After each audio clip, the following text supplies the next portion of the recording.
अस्सलाम वालेकुम friends, welcome to my YouTube channel Cook with Neeta. आज मैं आपके साथ माश की दाल की रेसिपी शेयर कर रही हूँ, वो भी मेरे स्टाइल में। तो चलिए शुरू करते हैं। यहाँ मैंने 1 पाव माश की दाल ली है। इसको मैंने आधा घंटा पहले भिगो दिया था। यहाँ पे 1 बड़ा प्याज मैंने स्लाइसेस कर लिए हैं। 2 मीडियम टमाटरों को काट लिया है। यहाँ पे धनिया लिया है गार्निशिंग के लिए। 2 टीस्पून मैंने अदरक लहसुन का लिया है। 1 टीस्पून ज़ीरे के साथ इसको मैंने पीस लिया है। यहाँ पे मैंने 4 हरी मिर्चें, इनको मैंने बारीक काट लिया है। यहाँ पे 1 टीस्पून हल्दी है, 1.5 टीस्पून नमक, 1 टीस्पून कुटी मिर्च और 3/4 कप घी लिया है। ये दाल जो है मैं घी में बनाती हूँ। अगर आपको तेल में बनानी है आप तेल में बना सकते हैं। देखिए यहाँ हमारा पैन गरम हो गया है। मैं इसमें घी डाल रही हूँ। पहले ये सारा घी आप इस तरह डाल दें इसमें, क्योंकि घी ये जमा हुआ है। घी में ये दाल बहुत मज़े की लगती है। थोड़ा सा घी गर्म हो जाए तो मैं फिर इसके अंदर प्याज डालूंगी।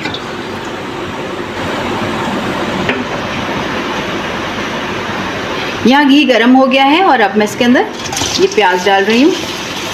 प्याज को थोड़ा सा लाइट गोल्डन करूँगी मैं, ज़्यादा कलर नहीं करूँगी चेंज इसका। तो यहाँ देखें हमारी प्याज का थोड़ा सा कलर चेंज हुआ है, ज़्यादा इसका कलर चेंज नहीं करना। अब इसके अंदर मैं डालूँगी यहाँ पे अदरक लहसुन। इसको थोड़ा सा इसके साथ भूनूंगी।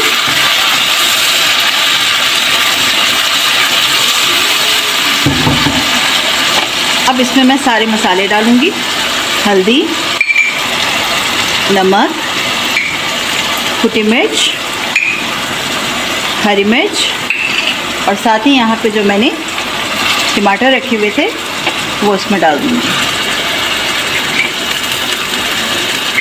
अब इसके अंदर मैं पानी नहीं डालूँगी, इसी का ही पानी टमाटरों का निकलेगा और ये इसके अंदर सॉफ्ट हो जाएंगे। जैसे सॉफ्ट होंगे तो वैसे ही मैं इसके अंदर दाल ऐड करूँगी। तो यहाँ देखें हमारा मसाला भून चुका है और हमारे टमाटर वो भी सॉफ्ट हो चुके हैं। अब मैं इसके अंदर दाल को ऐड करूँगी।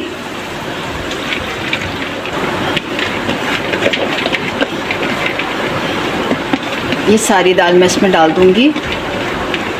दाल को आपने लाजिम जो है वो आधा 1 घंटा पहले भिगो लेना है, तो ये अच्छी फूल जाती है और आसानी से पक जाती है। अब इसके अंदर मैं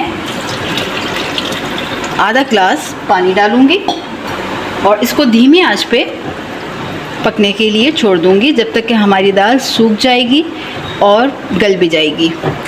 तेज़ आंच पे ना पकाएं इसको आपने धीमी आंच पे ही पकाना है। बस अब ढक के मैं इसको तब तक पकाऊंगी कि हमारी दाल जो है वो गल जाए। तो यहाँ देखिए आधा घंटा हो गया है हमारी दाल को पकते हुए। दाल को चेक करेंगे और यहाँ देखें हमारी जो दाल है वो बिल्कुल डन हो गई है। मैं आपको बता देती हूँ, बहुत गर्म है इस टाइम पे। ये देखें बिल्कुल गल चुकी है ये। और अब मैं इसको थोड़ी सी गार्निशिंग करूँगी हरे धनिए से और उसके बाद मैं आपको इसको डिश आउट करके दिखाती हूँ। तो यहाँ देखें मैंने माश की दाल को डिश आउट कर दिया है। इस पर हम देंगे थोड़ा सा मक्खन का तड़का।